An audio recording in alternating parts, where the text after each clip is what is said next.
ഈ പരിപാടിയിലേക്ക് ക്ഷണിച്ചു കൊണ്ടുവരുന്നതിൽ മുൻകൈയെടുത്ത നമ്മുടെ മാലൂർ സ്വദേശിയായ നിങ്ങളുടെ ട്രഷറർ, അതുപോലെ നിങ്ങളുടെ രക്ഷാധികാരി, അതുപോലെ മറ്റു ഭാരവാഹികളെ, സദസ്സിലിരിക്കുന്ന ഗാന്ധി സ്മൃതിയുടെ അംഗങ്ങളെ, കുടുംബാംഗങ്ങളെ, ഇവിടെ ഇത്ര നേരം നല്ല പരിപാടികൾ അവതരിപ്പിച്ച കലാകാരന്മാരെ, കലാകാരികളെ, കുവൈറ്റിൽ താമസിക്കുന്ന മറ്റ് മലയാളികളായ സഹോദരി സഹോദരന്മാരെ, സുഹൃത്തുക്കളെ, നിങ്ങൾക്ക് എല്ലാവർക്കും നമസ്കാരം. വളരെ അത്ഭുതത്തോടു കൂടിയാണ് ഞാനിവിടെ ഇത്ര നേരം കലാപരിപാടികൾ ആസ്വദിച്ചത്. കേരളത്തിൽ ഒരുപാട് കലാപരിപാടികൾ കാണാൻ പോകുന്ന ഒരാളാണ്. അവിടെയൊന്നും ഇത്ര ഊർജത്തോടുകൂടിയും കൃത്യതയോടുകൂടി ഒരു പരിപാടി ഇങ്ങനെ മനോഹരമായി സംഘടിപ്പിക്കുന്നത് കണ്ടിട്ടില്ല.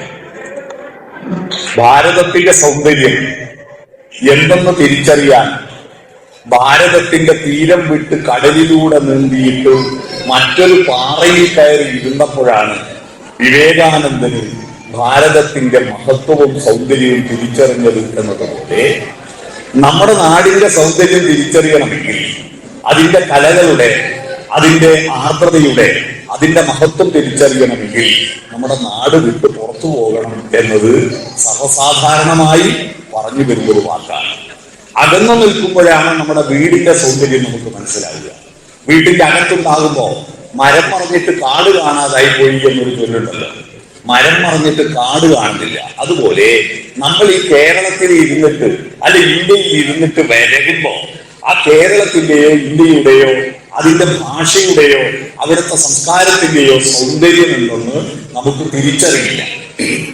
പക്ഷേ അത് തിരിച്ചറിയുന്നത് അതിന്റെ പുറത്തു പോകുമ്പോഴാണ്.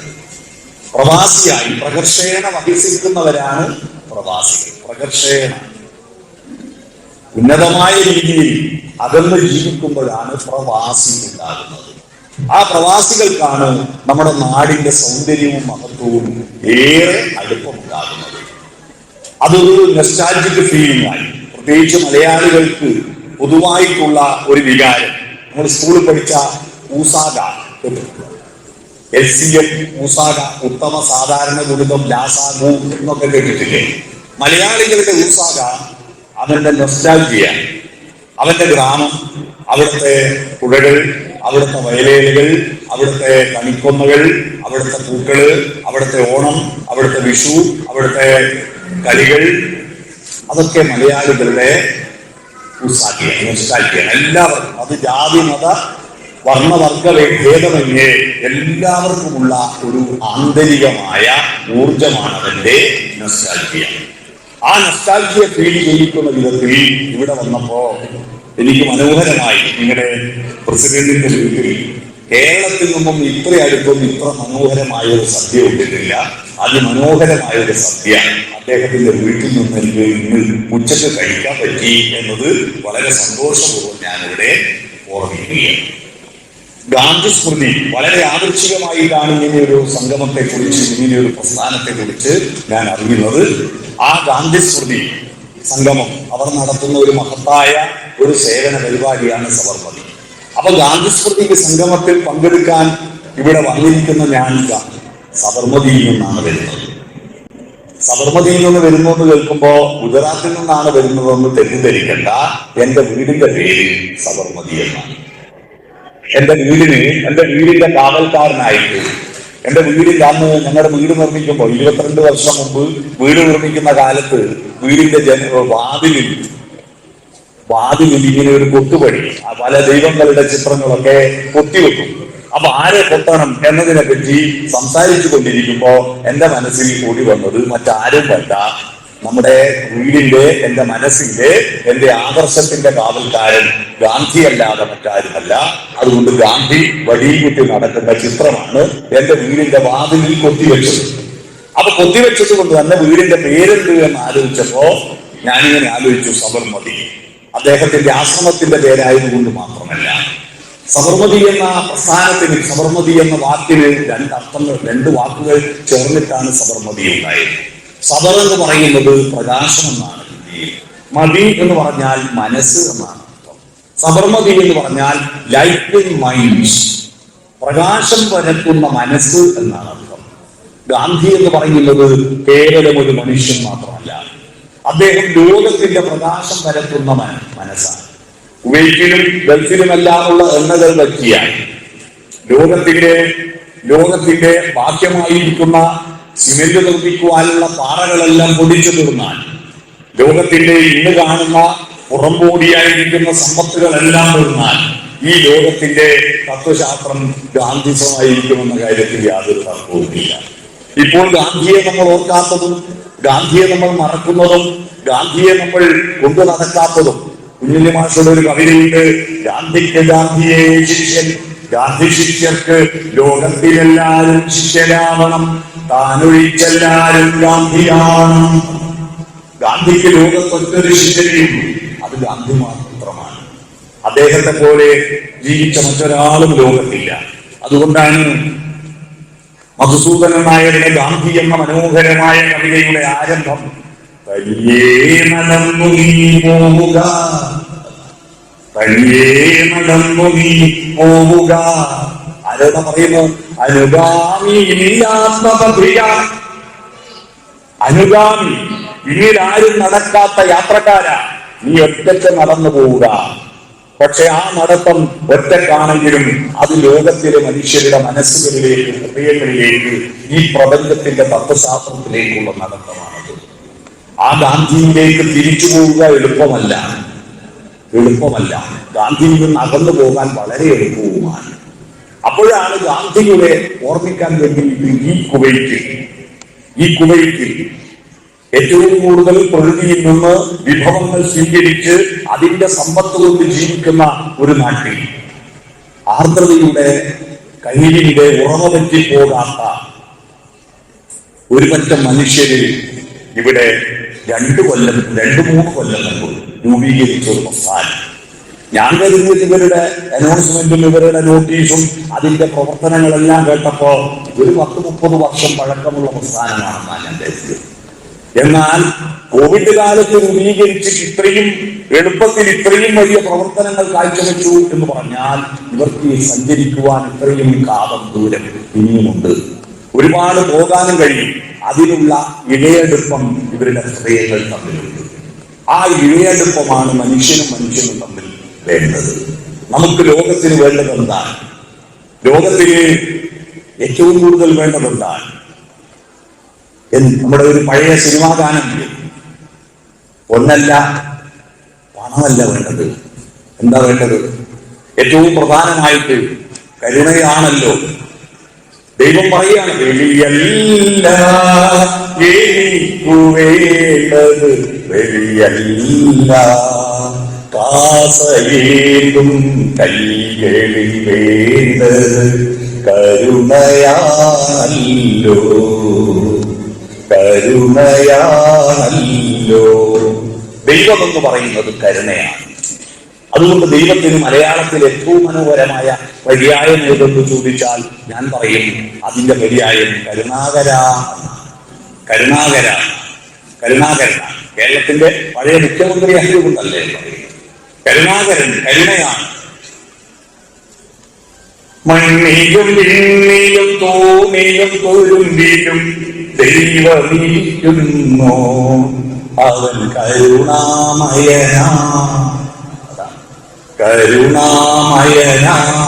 കാവൽ വിളക്കായി കരടിയിരിക്കുന്നു എന്നതാണ്. കരുണയാണ് ലോകത്തിന്റെ, മനുഷ്യന്റെ, മൃഗങ്ങളുടെ, പക്ഷികളുടെ, ഈ പ്രപഞ്ചത്തിന്റെ പരസ്പരം കൂട്ടിയിണക്കുന്ന മഹത്തായ പ്രക്രിയ കരുണയാണ്. സൂര്യന് ഭൂമിയോട് കരുണ കാണിച്ചത് കൊണ്ടാണ് പച്ചപ്പട്ടുടയാണ് കൊടുത്തതും ആ പച്ചപ്പട്ടുടയാളുകളിൽ നിന്നാണ് നമ്മൾ ഭക്ഷണം ഉണ്ടാക്കിയത്. നമ്മൾക്ക് പല വിധത്തിലുള്ള മാംസവും മത്സ്യവും നമ്മൾ കഴിക്കുന്നുണ്ടെങ്കിലും അതിന്റെ എല്ലാം ഉറവിടം സൂര്യനിൽ നിന്ന് പുറപ്പെട്ട ഊർജമാണ്. എന്റെ കണ്ഠനാളത്തിൽ നിന്ന് ഞാനിപ്പോൾ സംസാരിച്ചു കൊണ്ടിരിക്കുന്ന ശബ്ദ-ഊർജം കഴിഞ്ഞ കൊല്ലം ആന്ധ്രയിൽ നിന്ന് പുറപ്പെട്ടതാണ്. കഴിഞ്ഞ വർഷം പാലക്കാട് നിന്ന് പുറപ്പെട്ടതാണ്. കഴിഞ്ഞ വർഷം ഉദിച്ച പാലക്കാട് ഉദിച്ച സൗരോർജമാണ് ഇപ്പോൾ നിങ്ങൾ കേൾക്കുന്ന എന്റെ ശബ്ദോർജം. കഴിഞ്ഞ വർഷം പാലക്കാട് സൂര്യൻ ഉദിച്ചപ്പോൾ അവിടുത്തെ കർഷകരും തൊഴിലാളികളും അവിടുത്തെ പാലക്കാടൻ വയലുകളിൽ നട്ട മട്ടയരി ഉണ്ടാക്കുന്ന നെൽച്ചെടിയുടെ നെല്ലോലകൾ ആ സൂര്യപ്രകാശത്തെ ഏറ്റുവാങ്ങി പ്രകാശ സംശ്ലേഷണം നടത്തി ഫോട്ടോസിന്തസിസ് നടത്തി കാർബോഹൈഡ്രേറ്റ് ഉണ്ടാക്കി. അത് നെല്ലിന്റെ കതിരിനുള്ളിൽ പാലരൂപത്തിൽ കൊണ്ടുപോയി നിക്ഷേപിച്ച് ആ കതിരുകൾ പരസ്പരം പുന്നാരം മറന്നുകളെ. ആ കരുണകളിൽ നോക്കൂ, നമുക്ക് മനുഷ്യരും പരസ്പരം ഉണ്ടാതെ നടക്കുമ്പോ നമ്മൾ നോക്കുക, ബസ്സിലും കാറിലും ഒക്കെ യാത്ര ചെയ്തുകൊണ്ടിരിക്കുമ്പോ, ഞാനിപ്പോ ഫ്ലൈറ്റിൽ വരുമ്പോ ഞങ്ങളെല്ലാം ഒരു ഗ്രൂപ്പായിരുന്നു. പക്ഷെ ഞങ്ങൾ ഒരു ടീമാക്കിയത് പ്രതിസന്ധി വന്നപ്പോഴാണ്. ഇന്നലെ കാലത്ത് 9 മണിയുടെ ഫ്ലൈറ്റിന് കോഴിക്കോട് എയർപോർട്ടിൽ ഞങ്ങൾ എത്തിയെങ്കിലും രാത്രി 9 മണിക്ക് മാത്രമേ എയർ ഇന്ത്യ എക്സ്പ്രസ് പുറപ്പെട്ടുള്ളൂ. ആ രാവിലെ 9 മണിക്ക് ഇത് പുറപ്പെടാൻ കഴിയും, രാത്രിയാകുമെന്ന് പറഞ്ഞപ്പോ ഞങ്ങൾക്ക് അവിടെ ഇരിക്കാൻ പോലും സ്ഥലമില്ലാതിരുന്നപ്പോ പരസ്പരം പരിചയമില്ലാത്ത ഞങ്ങളെല്ലാം പരസ്പരം പരിചയപ്പെടുകയും കുവൈറ്റിലേക്കാണോ എന്ന് ചോദിക്കുകയും സംഘടിതമായിട്ട് എയർ ഇന്ത്യ എക്സ്പ്രസിന്റെ മുന്നിൽ പോയിട്ട് ഞങ്ങൾ ബഹളപ്പെടുകയും ഞങ്ങൾക്ക് ഇരിക്കാനൊരിടം തരും, ഞങ്ങൾക്ക് വിശ്രമിക്കാനൊരിടം തരും എന്നൊക്കെ പറഞ്ഞപ്പോഴാണ് ഞങ്ങളെ ഹോട്ടലിലേക്ക് ഒരു ബസ് പിടിച്ചു കൊണ്ടുപോയി. അതുവരെ ഞങ്ങൾ ആരും പരസ്പരം അറിയില്ലായിരുന്നു, ഞങ്ങളെല്ലാം ഒരു ഗ്രൂപ്പ് മാത്രമായിരുന്നു. പക്ഷെ ഒരു പ്രതിസന്ധി വന്നപ്പോഴാണ് നമ്മളെല്ലാം ടീമായത്. മനുഷ്യ ടീമാവണം. എന്താ ടീമിന്റെ പ്രത്യേകത? ഗ്രൂപ്പും ടീമും തമ്മിലുള്ള വ്യത്യാസം. TEAM എന്നാണ് ടീമിന്റെ പിന്നെ അതിനൊരു ഫുൾ ഫോം ഉണ്ട്. ടുഗദർ എവരിബഡി അച്ചീവ് മോർ എന്നാണ്. ടുഗദർ ഒരുമിച്ചാൽ എവരിബഡി അച്ചീവ് മോർ, എല്ലാവർക്കും കൂടുതൽ നേട്ടമുണ്ടാകും. ആ ഗ്രൂപ്പായി മാറിയിട്ട് പരസ്പരം വർത്തമാനം പറയണം. ബസ്സിൽ പോകുമ്പോൾ ഒരു ഭാഗത്തേക്ക് മാത്രം നോക്കിയിട്ടാണ് ഇരിക്കുന്നത്. എന്നാൽ ട്രെയിനിൽ പോകുമ്പോൾ ആളുകൾ അഭിമുഖമായിട്ടാണ് ഇരിക്കുന്നത്. പക്ഷെ അഭിമുഖമായി ഇരിക്കുമ്പോൾ പോലും 5 മണിക്കൂറും 10 മണിക്കൂറും യാത്ര ചെയ്യുമ്പോഴും മുന്നിലിരിക്കുന്ന ആളോട് നിങ്ങൾക്ക് ഇവിടെ ഉണ്ട്, നിങ്ങളുടെ വീട്ടിൽ ആരുണ്ട്, നിങ്ങളുടെ പേരെന്താണെന്ന് പരസ്പരം ചോദിക്കാതെ പോകുമ്പോൾ മനുഷ്യരെ കാണുമ്പോൾ അത്ഭുതം തോന്നാറ്. ഒന്നും അങ്ങോട്ടും ഇങ്ങോട്ടും പറയില്ല. ഞാൻ കഴിഞ്ഞ ദിവസം കോഴിക്കോട് തിരിച്ചു വരുമ്പോ അവിടെ കുറെ കോളേജ് വിദ്യാർത്ഥികൾ ഹോസ്റ്റൽ കൂട്ടിയിട്ട് വീട്ടിലേക്ക് പോവുകയാണ്.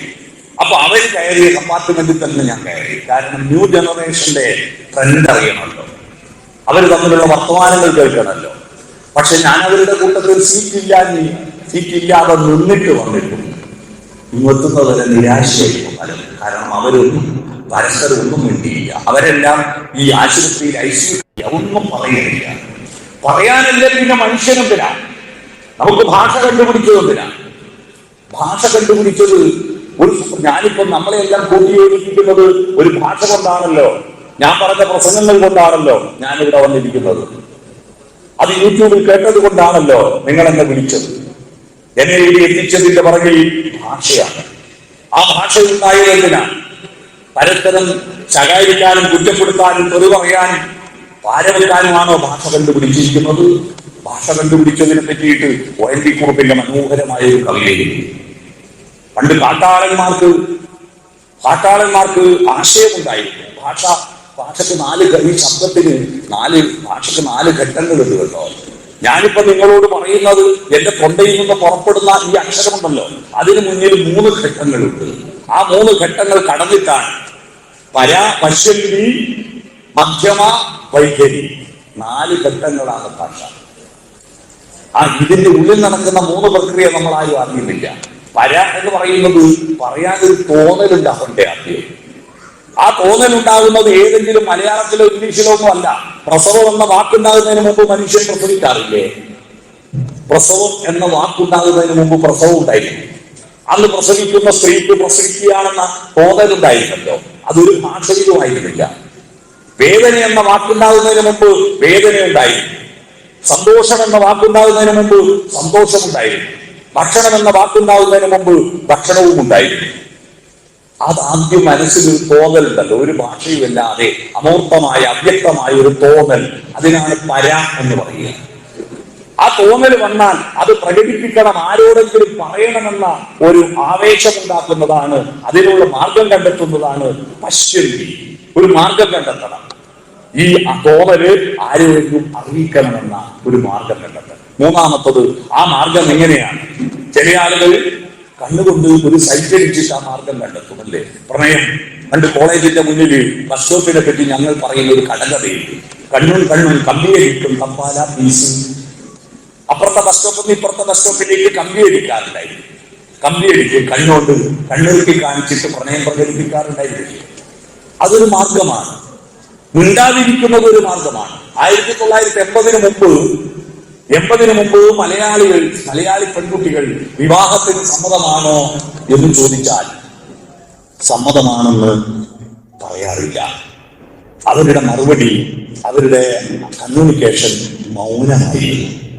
മുണ്ടാതെ അകത്ത് കയറിപ്പോയ ജനസമാധാനായി. മറുപടി മൗനമാക്കി അവതരിപ്പിച്ച വയലാറിന്റെ മനോഹരമായ പാട്ട് കേട്ടിട്ടില്ലേ നിങ്ങൾ? കാട്ടുതാറാവുകൾ ഇണകളെ തീരെയും കായലിനരിയിലൂടെ കടത്തു തൊഴികളിൽ ആളു കയറും കല്ലൊതുക്കുകളിലൂടെ തനിച്ചുവരും എനിക്കുള്ള മറുപടിയാണോ നിന്റെ മൗനം? നിന്റെ മൗനം സംഗമയെന്നും നേരം. പാട്ടോട്ടില്ലേ? ആ മൗനം ഒരു മാധ്യമമാണ്. എങ്ങനെ അവതരിപ്പിക്കുക? ചലനം ഒരു മാധ്യമമാണ്, ആക്ഷൻ ഒരു മാധ്യമമാണ്, മുദ്രകൾ ഒരു മാധ്യമമാണ്. മുദ്രകൾ കാലുകൊണ്ട് വരയ്ക്കുന്നത്. പണ്ടൊരു കാമുകനോട് മറുപടി പറഞ്ഞിരുന്നത് കാലുകൊണ്ടായിരുന്നു. ഇത് കാമുകി മറുപടി പറയുന്നത് കരാട്ട പിടിച്ച കാമുകി കാലുകൊണ്ട് മറുപടി പറയുന്ന കാല. അന്നത്തെ പഴയ കാമുകി മറുപടി പറഞ്ഞിരുന്നത്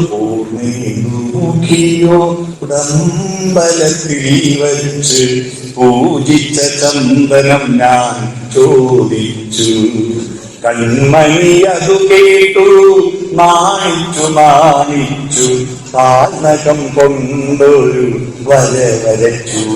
നിലത്തൊരു വട്ടപ്പരക്കൽ. ആ വട്ടത്തിലൂടെ ക്ലിയറാണ് ഞാൻ നിന്റെ ചുറ്റും വട്ടം കറങ്ങിക്കൊള്ളാം എന്ന മറുപടിയാണ് ഈ വട്ടം വരക്കൽ. ഇനി ഏതെങ്കിലും കാമുകിക്ക് വട്ടം വരയ്ക്കാൻ അറിയാമോ? ആ പ്രണയത്തിന്റെ സങ്കല്പം തന്നെ മാറി. എന്ന് പറഞ്ഞാൽ കാലുകൊണ്ട് വട്ടം വരക്കൽ ഒരു മാധ്യമമാണ്, എഴുതി അറിയിക്കൽ മാധ്യമമാണ്.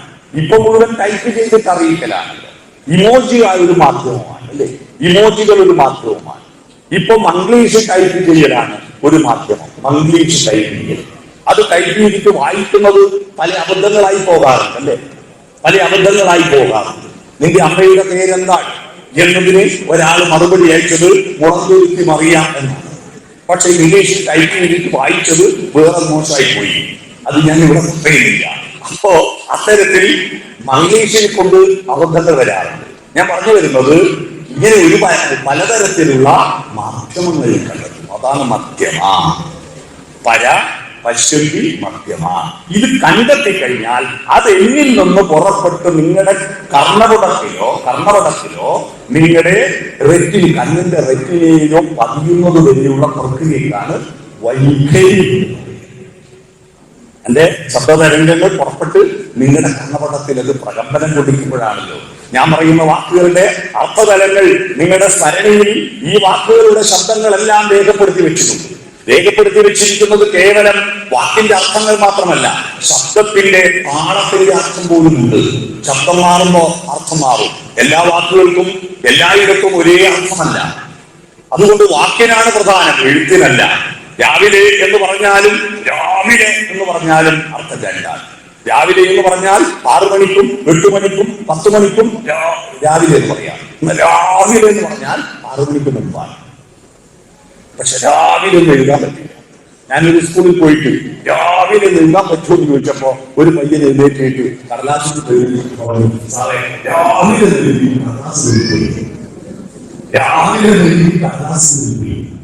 ശബ്ദമാകുമ്പോ ഇപ്പൊ പോയാല് ദുബായ് എക്സ്പ്രസ് കിട്ടുമോ എന്ന് പറയുമ്പോ ഒരാൾ പറഞ്ഞു കിട്ടും. അപ്പൊ മറ്റൊരാൾ പറഞ്ഞു കിട്ടും. രണ്ടാളും കിട്ടും പറഞ്ഞു. പക്ഷെ രണ്ടാമത്തെ ആള് കിട്ടൂല എന്നാ ഉദ്ദേശിച്ചത്. എഴുതാൻ പറ്റുമോ? കിട്ടും. അന്ന് എഴുതാൻ പറ്റുമോ? ഇല്ല. അപ്പൊ നമ്മുടെ മനസ്സിൽ വാക്കിന്റെ അർത്ഥത്തിനപ്പുറത്ത് ശബ്ദത്തിന്റെ ഏക്സന്റ് പോലും അതിന്റെ വൈബ്രേഷൻ പോലും നമ്മുടെ ഉള്ളിൽ സ്മരണകളായി ഓർമ്മിപ്പിച്ചു വെച്ചിരിക്കുന്നത് കൊണ്ടാണ് നമ്മൾ ഓരോ വാക്ക് കേൾക്കുമ്പോഴും നമുക്ക് അതിന്റെ ഓർമ്മയിലേക്ക്, അതിന്റെ വികാരത്തിലേക്ക്, അതിന്റെ ആർദ്രതയിലേക്ക് എത്തിക്കാൻ പറ്റുന്നത്. നേരത്തെ ഇവിടെ പാട്ടുപാടി, അതിമനോഹരമായിട്ട് ഒരു പെൺകുട്ടി പാട്ടുപാടി. ആ പാട്ട് പാടുമ്പോ എന്ന് പാടുമ്പോ നമ്മുടെ മനസ്സിലേക്ക് ഒരു ആർദ്രത കയറി വരുന്നില്ലേ? ആ ആർദ്രത വരുന്നത് നമുക്ക് ആ ശബ്ദത്തിന് ഒരു അർത്ഥമുണ്ട്. ഒരു വയലിൻ വായിക്കുമ്പോ ആ വയലിന്റെ മ്യൂസിക്കിനെ നമ്മൾ ഓരോ അർത്ഥതലങ്ങൾ നമ്മുടെ മനസ്സിലേക്ക് രേഖപ്പെടുത്തി വെച്ചിട്ടുണ്ട്. അതുകൊണ്ട് നമുക്ക് വാക്കുകളില്ലെങ്കിലും ശബ്ദത്തിലൂടെ സംസാരിക്കാൻ പറ്റും. അതാണ് വൈഖരി എന്ന് പറയുന്നത്. വൈഖരിയുടെ കരുത്തതാണ്. അപ്പൊ ഇത്രയും പ്രക്രിയകൾ നടക്കുമ്പോ ആണ് ഒരാളിൽ നിന്ന് മറ്റൊരാളിലേക്ക്. ഭരിച്ചത് ജൂലിയസ് സീസർ ആയതുകൊണ്ട് ഒരു മാസത്തിന് ജൂലൈ എന്ന് പേര് കൊടുത്തു. അദ്ദേഹത്തിന്റെ തൊട്ട് മുൻഗാമിയായ അഗസ്റ്റസ് സീസറിന്റെ പേര് കൊടുത്തു. അടുത്ത മാസത്തിന് ആഗസ്റ്റ് കൊടുത്തു. ജൂലൈയും ആഗസ്റ്റും ഉണ്ടായി. ജൂലൈയും ആഗസ്റ്റും വരുന്നതിന് മുമ്പ് ജനുവരി, ഫെബ്രുവരി, മാർച്ച്, ഏപ്രിൽ, മെയ്, ജൂൺ 6-ാം മാസം. ജൂലൈയും ആഗസ്റ്റും ഇല്ലാതെ 7-ാം മാസമായിരുന്നു സെപ്റ്റംബർ. മനസ്സിലായി? സപ്തം 7, അഷ്ടം 8, ഒക്ടോബർ 8-ാം മാസം, നവം 9, 9-ാം മാസം നവംബർ, ദശം 10, ഡിസംബർ 10-ാം മാസം. ഉണ്ടോ? എന്തൊരു ബന്ധമാണ്! ഈ കാര്യങ്ങളെല്ലാം അറിയുന്നവർ നമ്മൾ മാത്രമാണ്. കാലബോധം. രണ്ടാമത്തത് ദേശബോധം. ഈ കാലബോധം പഠിക്കുന്നതിനാണെന്നറിയോ? ഹിസ്റ്ററി പഠിക്കുന്നവര് മനസ്സിലാക്കുക, ഏത് കൊല്ലാണ് പാനിപ്പത്ത് യുദ്ധം നടന്നത്, ഏത് കൊല്ലാണ് 1-ാം ലോക മഹായുദ്ധം നടന്നത് എന്ന് എന്തിനാ നമ്മൾ പഠിക്കുന്നത് എന്ന് നമ്മൾ ഹിസ്റ്ററി പഠിക്കുമ്പോൾ പലപ്പോഴും ദേഷ്യം വന്നിട്ട് പറഞ്ഞിരുന്നില്ലേ? മനുഷ്യനാവാനാണ് ചരിത്രം പഠിക്കുന്നത്. എവിടെ നിന്നോ വന്നു ഞാൻ എന്നറിയുന്നവനെ എവിടേക്കോ പോന്നു ഞാൻ, എവിടെ നിന്നോ വന്നു ഞാൻ, എവിടേക്കോ പോന്നു ഞാൻ, വിളക്കുമരമേ വെളിച്ചമുണ്ടോ. ആ വിളക്കുമരം അശ്വമേധ നാടകത്തിലെ പാട്ടായി. കുഷ്ഠരോഗി പാടുന്ന പാട്ട് കേട്ടിട്ട് നാടകം കണ്ടവരെല്ലാം കരുതി സ്ട്രീറ്റ് ലൈറ്റ് കത്താത്തത് കൊണ്ട് പാടുന്നതാണ് കുഷ്ഠരോഗി. വിളക്കുമരമേ വെളിച്ചമുണ്ടോ. ആ വിളക്കുമരത്തിന്റെ വെളിച്ചമാണ് ഈ കുവൈറ്റിൽ ഇപ്പോൾ കത്തിക്കൊണ്ടിരിക്കുന്ന ഈ ഗാന്ധി സ്മൃതി സംഗമത്തിന്റെ വെളിച്ചം. ആ വിളക്കുമരം മഹാത്മാഗാന്ധിയാണ്. മഹാത്മാഗാന്ധി എന്ന വിളക്കുമരം, ബുദ്ധൻ എന്ന വിളക്കുമരം, രവീന്ദ്രനാഥ ടാഗോർ എന്ന വിളക്കുമരം, വിവേകാനന്ദ സ്വാമികൾ എന്ന വിളക്കുമരം, ശ്രീനാരായണ ഗുരു എന്ന വിളക്കുമരം, വക്കം അബ്ദുൽ ഖാദർ മൗലവി എന്ന വിളക്കുമരം. ഈ വിളക്കുമരത്തിന്റെ വെളിച്ചത്തിലാണ് ഭാരതം മുന്നോട്ട് പോയിക്കൊണ്ടിരിക്കുന്നത്. ആ വിളക്കുമരത്തിന്റെ ഇവിടെ നിന്ന് വന്നോ എന്നറിഞ്ഞില്ലെങ്കിൽ നമ്മൾ മനുഷ്യരല്ല. കാലബോധം നമുക്ക് വേണം.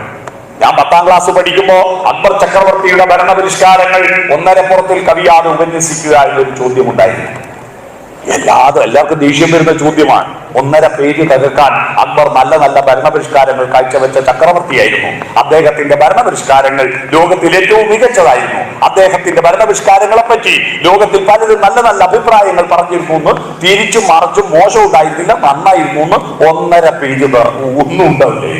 അപ്പൊ പേപ്പർ നോക്കുന്ന മാഷ് 1.5 പേജ് തികച്ചിട്ടുണ്ടെങ്കിൽ ഒരിക്കലും ഒരു 6 മാർക്ക് തരും. അങ്ങനെയായിരുന്നു. ഇങ്ങനെയുള്ള നിരർത്ഥകമായ ചരിത്രം പഠിച്ചിട്ടാണ് നമുക്ക് അബദ്ധം പറ്റിയത്. ചരിത്രത്തെ നമ്മളുമായി കണക്ട് ചെയ്ത് പഠിക്കണം. ഞാൻ ഏത് നാട്ടിലാണ് ജീവിക്കുന്നത്, ആ നാടിന്റെ ചരിത്രം പഠിക്കണം. ഞാൻ ജനിച്ച നാടിന്റെ ചരിത്രം പഠിക്കണം. ലോകം കീഴടക്കിയ ബ്രിട്ടീഷുകാരുടെ ഏറ്റവും വലിയ സമ്പത്ത് എന്താണെന്നറിയുമോ? അവരുടെ ചരിത്രബോധമാണ്. അവരുടെ ചരിത്രബോധം. എല്ലാ വീട്ടിലും ഒരു പുസ്തകം ഉണ്ടാകും. 1000 കൊല്ലം മുമ്പ് വരെ ആ കുടുംബത്തിന്റെ ചരിത്രം ആ പുസ്തകത്തിൽ ഉണ്ടാവും. നമ്മുടെ കുട്ടികൾക്ക് അപ്പൂപ്പന്റെ പേരറിയുന്ന എത്ര കുട്ടികളുണ്ട്? അമ്മുമ്മയുടെ പേര്, ഉപ്പാവേന്റെ പേരറിയുന്ന എത്ര കുട്ടികളുണ്ട്? അറിയില്ല. ഈ തുടർച്ചയില്ലെങ്കിൽ പിന്നെ മനുഷ്യരില്ല. ഞാനെന്ന് പറയുന്നത് ഞാൻ ഒറ്റക്കല്ലല്ലോ. ഞാനെന്ന് പറയും എന്റെ സംസ്കാരം ചരട് പോലെയാണ്. ചരടിന്റെ പ്രത്യേകത, നൂലിന്റെ പ്രത്യേകത, അത് പിരിച്ചു നീട്ടാവുന്നതാണ് നൂല്. എത്രയും നമ്മുടെ സംസ്കാരം അങ്ങനെയാണ്. എന്റെ സംസ്കാരം ഞാൻ ഒറ്റക്ക് പിരിച്ചതല്ല. എന്റെ അമ്മ പിരിച്ചതിന്റെ, അച്ഛൻ പിരിച്ചതിന്റെ ബാക്കിയാണ് ഞാൻ പിരിച്ചത്. അവരുടെ അച്ഛൻ പിരിച്ചതിന്റെ ബാക്കി അവർ പിരിച്ചത്. എന്റെ അച്ഛൻ നാരായണക്കുറുപ്പ് പിരിച്ചതിന്റെ ബാക്കിയാണ് ഞാൻ പിരിച്ചത്. കുറെ അച്ഛൻ എടവന നാരായണ നമ്പ്യാർ പിരിച്ചതിന്റെ ബാക്കിയാണ് ഞാൻ പിരിച്ചത്. കുറെ അച്ഛൻ കോളാരി കേളപ്പ നമ്പ്യാർ പിരിച്ചതിന്റെ ബാക്കിയാണ് ഓർ പിരിച്ചത്. കുറെ അച്ഛൻ തോലമ്പ്ര പൈതൽ നമ്പ്യാർ പിരിച്ചതിന്റെ ബാക്കിയാണ്. അത്രയും എനിക്കറിയാം. എന്റെ അപ്പൂപ്പന്റെ പേര് വരെ എനിക്കറിയാം. അവരെ ഞാൻ കണ്ടിട്ടില്ല, പേര് വരെ അറിയാം. അതിന്റെ അപ്പുറത്തുള്ള ആളുകളെ അറിയില്ല. നിങ്ങളെല്ലാവരും നിങ്ങളുടെ മക്കൾക്ക് നിങ്ങളുടെ അപ്പൂപ്പന്റെ പേരെഴുതിയ ഒരു പുസ്തകം കൊടുക്കണം, അമ്മൂമ്മയുടെ പേരെഴുതിയ ഒരു പുസ്തകം കൊടുക്കണം. കാരണം നിങ്ങളോട് കൂടി അവരെ ആർക്കും അറിയാതായി പോകും. എന്നിട്ട് കുട്ടികളോട് പറയണം, തലമുറ തലമുറ തലമുറ കൈമാറിയിട്ട് 1000 കൊല്ലം 2024 നിന്ന് 3024 എത്തി നിൽക്കുമ്പോ ആ 3024 കണ്ണൂരിന്റെ കേരളത്തിന്റെ ഓർമ്മത്തെറ്റായിട്ട് ഒരു സ്ഥലമുണ്ട്. അറിയാമോ? ഈ ദോശ ചൂടുമ്പോ മാവ് മുക്കിയിട്ട് തട്ടിലേക്ക് കൊണ്ടുപോകുമ്പോ ഈ കോരുന്ന സ്പൂണിന്റെ അരിയിൽ പറ്റിയിരിക്കുന്ന മാവ് ഉറ്റിപ്പോവല്ലോ ഈ അമ്മിക്കല്ലിൽ, അടുപ്പുകല്ലിൽ. ആ ഉറ്റിപ്പോയ 1-2 കുറ്റ് പോലെ പോണ്ടിച്ചേരിയുടെ സംസ്ഥാനത്തിന്റെ 2 കുറ്റുണ്ട് എന്റെ നാട്ടിൽ, പള്ളൂരും മാഹി. അപ്പൊ 3024 ആ ഉറ്റായിരിക്കുന്ന മാഹിയിലുള്ള ഒരു ചെറുപ്പക്കാരൻ പറയണം, 1000 കൊല്ലം മുമ്പ് കുവൈറ്റിൽ എനിക്ക് ഒരു അപ്പൂപ്പൻ ഒരു മധു ഉണ്ടായിരുന്നു. അദ്ദേഹം അവിടെ ഒരു ഗാന്ധി സ്മൃതി സംഗമം സംഘടിപ്പിച്ചിരുന്നു എന്ന് പറയണം. അതിനൊരു രേഖ നിങ്ങളുടെ വീട്ടിൽ ഉണ്ടാവണം.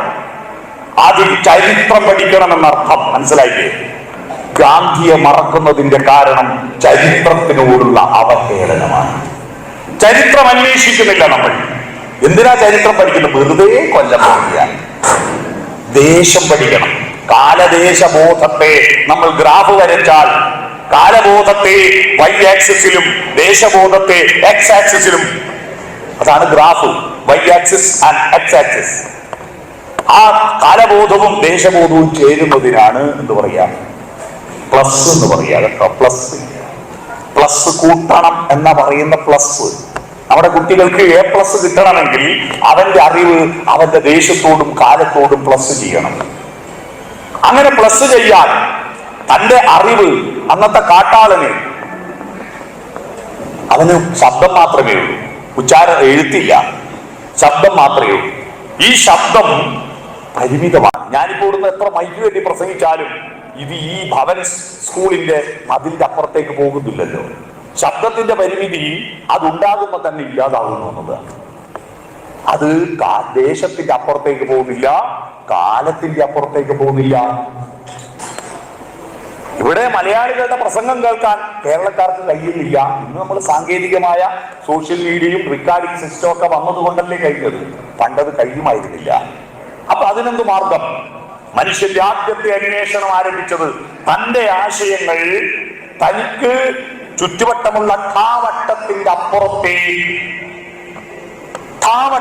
അപ്പുറത്തേക്ക് കാലത്തിനപ്പുറത്തേക്ക് എത്തിക്കാൻ എന്താ മാർഗം എന്നന്വേഷിച്ചു നടന്നു ആ കാട്ടാളൻ. തന്റെ ഉള്ളിലുള്ള പര എങ്ങനെ അറിയിക്കണമെന്ന് ചിന്തിച്ചപ്പോഴാണ് അങ്ങനെ നടന്നു പോകുമ്പോ ഒരു പക്ഷി ഒരു തൂവലെടുത്ത് കൊടുത്തു.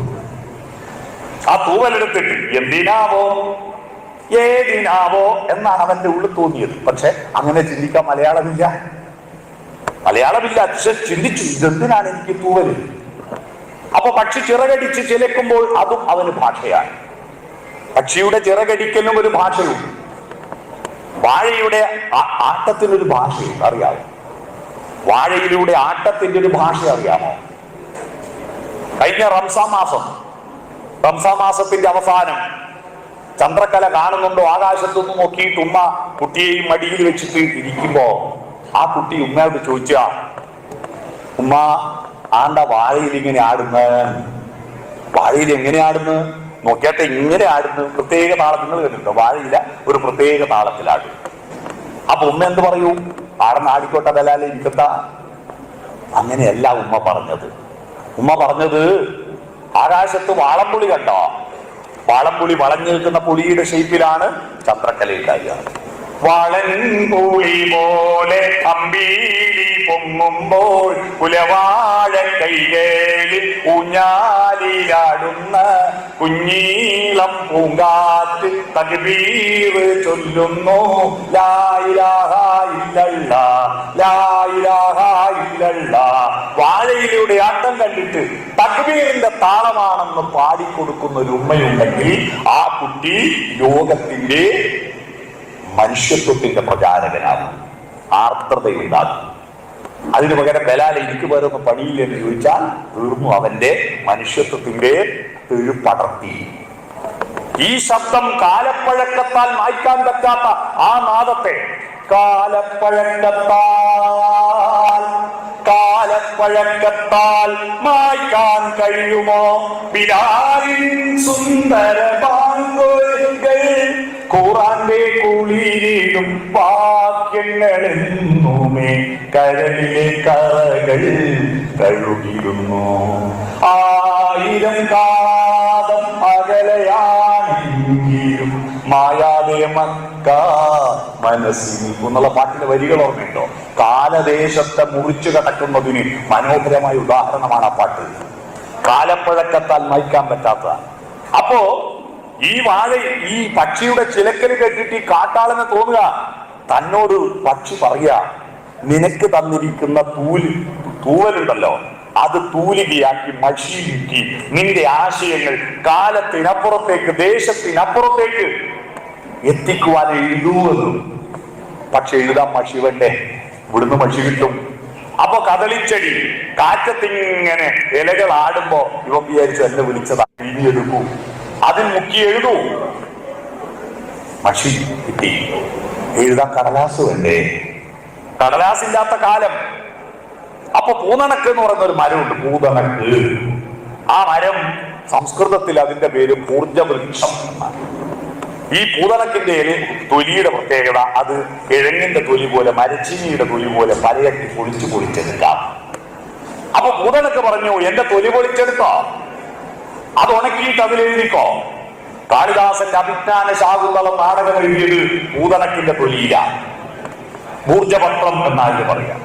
അപ്പൊ ഊർജപത്രം കടലാസ് കിട്ടി, കദളിച്ചെടിയുടെ കായ പിഴിഞ്ഞെടുത്ത മഷി കിട്ടി, പക്ഷി കൊടുത്ത തൂവലാകുന്ന തൂലിക കിട്ടി. അടുത്ത ചോദ്യം, എന്താ എഴുതേണ്ടത്? എഴുതാൻ്റെ കാര്യം എന്താ? അതാണ് ONV കുറുപ്പിന്റെ കവിത. ചിറകിൽ നിന്നൊരു തൂവലൻ മുന്നിലിട്ടുപോയൊരു പക്ഷി, ഇതു നീ എടുത്തുകൊള്ളുക. കദളിപ്പൂച്ചെടിയതിൽ കായ്മണികൾ നീട്ടി, ഇതിലും ചായമെടുത്തുകൊള്ളുക. ഒരു ഭൂർജ തരുവോതി എൻ സിദ്ധ ചർമ്മത്തിൻ ചിന്തിക, നീ എടുത്തുകൊള്ളുക. പറയൂ, ഞാനെന്തേ കുറിച്ചു തരേണ്ടതെന്നറിയാതെ ചോദിച്ചു പോയ നേരം ഉത്തരം കേട്ടു കുറിച്ചു വയ്ക്കൂ ഞങ്ങൾ ഇത്തിരി സ്നേഹത്തിൻ അക്ഷരങ്ങൾ. ഉത്തരം കേട്ടു കുറിച്ചു വയ്ക്കൂ ഞങ്ങൾ ഇത്തിരി സ്നേഹത്തിൻ അക്ഷരങ്ങൾ. ഒടുവിലെ പക്ഷിയുമേതോ ശരമേറ്റ് ഹൃദയനഭസ്സിൽ പിടഞ്ഞൊഴിയെ, ഇടവഴിയോരത്തെ കദളിപ്പൂച്ചെടി നിന്നൊരിടവും ഇന്നത്തെ മറവിയായി. ഒരു ഊർജവൃക്ഷവും ഏതോ പുരാണത്തിൽ ചിതതിന്നൊരേത്തിൽ പിഴുതടിഞ്ഞു. ഇനി എനിക്കെന്ത് തൂവൽ മഷി താളും, എന്തു ഞാൻ ആർക്കായി കുറിച്ചിടേണ്ടു? ഉത്തരം കേട്ടു എങ്ങു നിന്നോ എല്ലാം ഒരിത്തിരി സ്നേഹത്താൽ വീണ്ടെടുക്കൂ. ഉത്തരം കേട്ടു എങ്ങു നിന്നോ എല്ലാം ഒരിത്തിരി സ്നേഹത്താൽ വീണ്ടെടുക്കൂ. കോവിഡ് ചവച്ചരഞ്ഞ ഈ ഭൂമി, ചവച്ചു തുപ്പിയ ഈ ഭൂമി, ഗൾഫ് യുദ്ധം ചവച്ചു തുപ്പിയ ഒരു രാജ്യം, ആ രാജ്യത്തിന് തിരിച്ചു പിടിക്കാൻ എണ്ണയേക്കാൾ ഊർജമുള്ളൊരു സാധനമുണ്ട്, അതാണ് സ്നേഹം.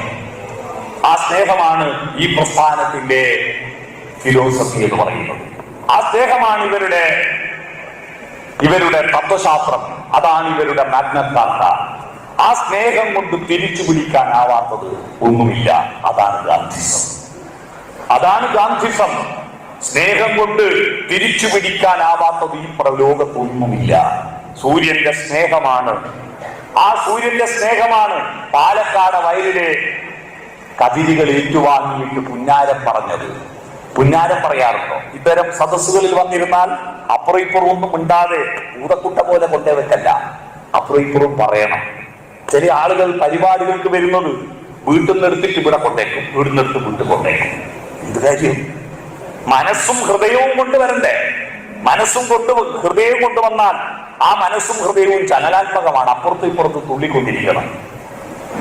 ആ കതിരുകൾ പുന്നാരം പറയുന്നത് കണ്ടിട്ട് കവി പാടിയ മനോഹരമായ നാടകമായ ഗാനം ഓർമ്മയുണ്ടോ?